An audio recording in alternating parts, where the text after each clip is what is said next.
Дагы эле ошондой хебис корпус кайсы учурларда колдонулат?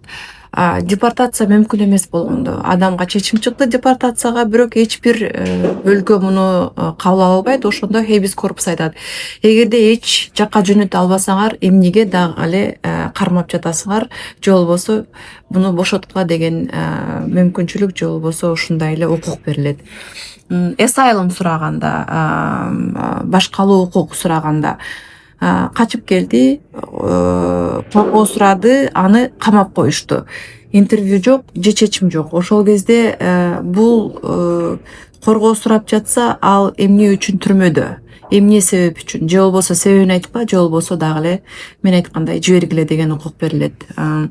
Медициналык көйгөйлөр. Эгерде адам ооруп жаткан болсо, аларда ал адамдын дарысы жок болсо же жардамы жок болсо, хебис корпус аркылуу мени өлтүргөнү жатасыңарбы деген суроо менен кайрылат. И федеральный суд айтат: силер буга адамга жардам бере аласыңарбы, силердин ушундай эле медициналык тармагыңар бул адамдын оорусун айыктырганга алы келеби деп, же болбосо бул адамды жибергиле, же болбосо туура медициналык жардамыңарды бергиле деген укук келет.